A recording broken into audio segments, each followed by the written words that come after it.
Greetings to you all. I am Dr. Anveshni Dumala, working as an assistant professor in the Department of Information Technology in Vignans Nirula Institute of Technology and Science for Women. So in this class we are going to study about the wireless LAN, wireless local area networks. So first of all, why do we require these wireless LANs? So in the previous classes we have seen like medium access control is discussed, right? So in that we have seen Aloha, pure Aloha, slotted Aloha, carrier sense multiple access. In that we have seen what is a contention, what is a collision, what is carrier sensing, what are different stations that are involved in the communication, what is the common communication channel, right? So also we have seen the problems that arise in this carrier sense multiple access, like hidden terminal problem and exposed terminal problem, right? So in order to solve that, we also have seen the two packets that are used, that is ready to send and clear to send. So also we have seen MACA, right? So in this session we are going to discuss wireless LAN.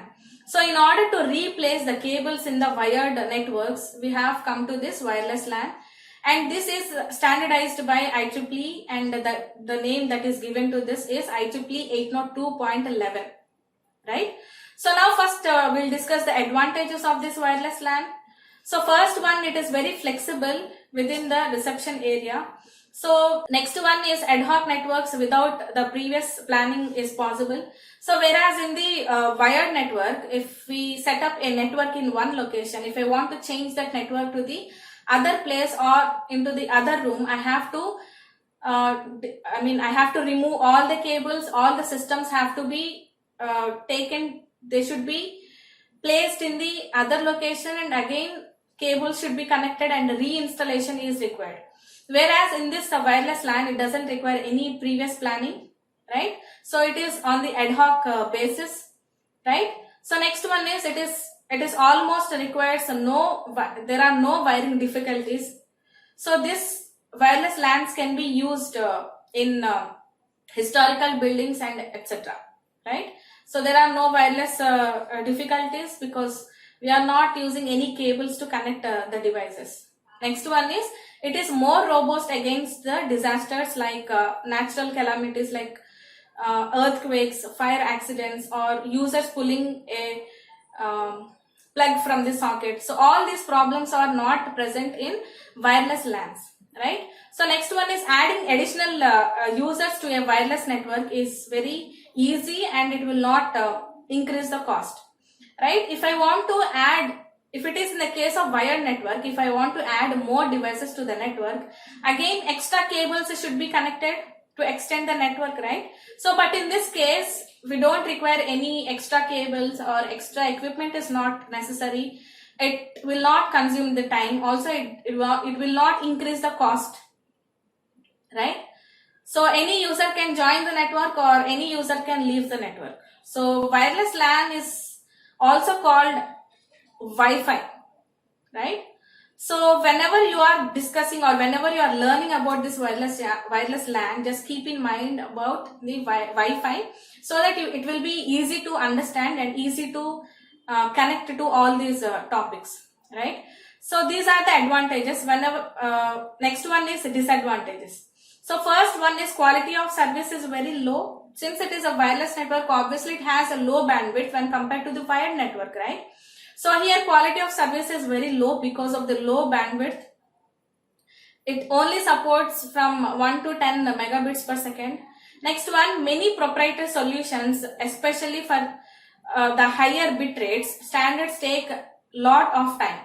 Lot of time is consumed, lot of time is required to get these wireless technologies to get standardized. So many proprietary solutions are built. Okay, only particular companies can use this. It is not available for all the public to use. Next one, products have to follow many national restrictions whenever you are using these wireless networks, whenever you are using these technologies with the help with technologies with the wireless devices. So it takes long time to get the global acceptance. Next one, also whenever you are communicating with the devices that across the globe. So it requires some more permissions, and it demands for the national, also it has some national restrictions. Next one, safety measures should be taken to avoid the safety hazards. Like for example, so whenever we are using all these wireless devices are battery powered, right? So they are not continuously given the source of power. They work on only the battery power, and that battery power is very limited, right? So in order to use this limited battery power in an efficient way, we need to use the energy efficiently. Whenever the device is required to communicate, then only we should use it. Otherwise, better we switch them off so that we can conserve the energy. So these wireless devices are generating more radiation into the network, into the environment. So it is required to reduce this radiation. Also, since it is a wireless network, all the devices in this wireless network are more prone to the attacks. So security measures should also be taken, right? So next one is, now we are going to see design goals for wireless LANs. So before any technology or any standardization that is going to take place, it has some design goals to be achieved, right? So first one is, it should be a global, it should operate globally, it should be compatible with the all other devices and also the other networks. Next one, it should consume low power, right? So it should also require no special permissions or license to use this sort of wireless local area networks, and it should be robust transmission technology. It should be simplified and spontaneous, cooperating in order to conduct the meetings. It should be easy for everyone to manage. It should be simple, and also it should provide the protection of investment in wired networks, right? So it should support both the wireless networks and also the wired networks. Next one is security. So no one should be able to read my data while I'm transmitting the data through these wireless networks, and there should be a privacy, like my details should be hidden from all other users that are connected to the network, right? Also, there should be a safety, that means low radiation should be there, right? So next one, there should be a transparency, so concerning the applications and higher layer protocols. That means it should be compatible, and it should support all the protocols or the layers that are already in the use, right? So it should also provide us a location awareness whenever we need it, right? So whenever we want to know the location of the user in the network, then we have to, it should be possible to get the location details also. So next one is, we have two different transmission technologies. One is infrared and the other one is radio transmission. Infrared transmission and also the radio transmission. So infrared transmission uses the infrared diodes. It diffuses the light, and all these devices will not pass through these walls or furniture, etc. Whereas the radio transmission technology, it typically uses the license free ISM band at the 2.4 gigahertz. Like ISM means industrial, scientific and medical frequency band, and it uses the license free ISM frequency band. And the advantages of this infrared is, it is very simple, it is very cheap in cost, and also it is available in many mobile devices. So it doesn't require any license. Also, it is very easy to shield these signals. So the best example for this infrared technology, transmission technology, is remote. So we operate different electronic devices by using the remote, right? So whenever we press the button, so one signal is released. I mean, one signal, light signal is diffused from the diodes. So that whenever this signal is diffused, so the device will catch it, and according to that we are able to operate the device by using this remote, right? So it is very simple and cheap, so it doesn't require any licenses, and also it is very simple to shield these signals. These signals will don't get interfered with other signals that easily.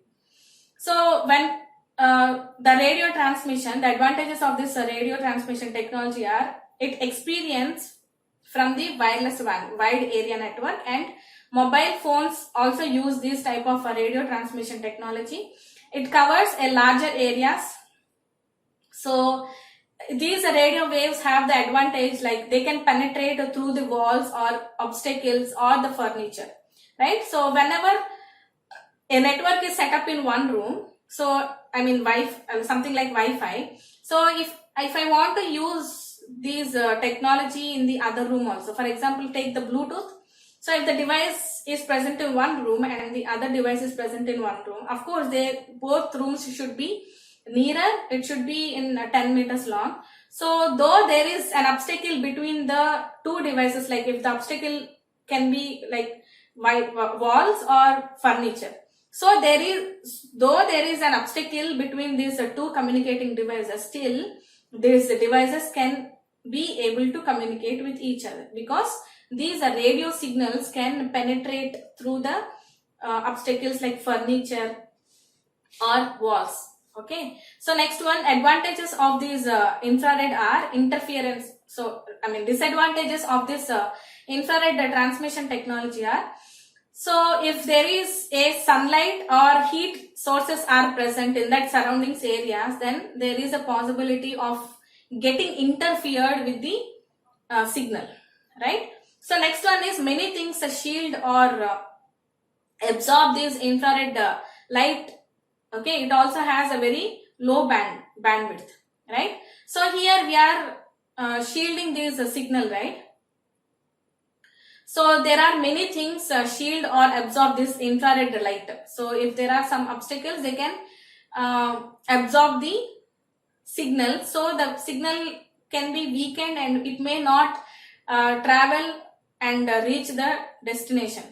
Okay, so next one is the radio transmission technology. So the disadvantages of this is it is very limited license free frequency band. It has only very limited free bandwidth, I mean frequency band. So shielding is more difficult because we are transmitting the signals through the air as a transmission media. Obviously there is a chance that they get interfered with the other signals.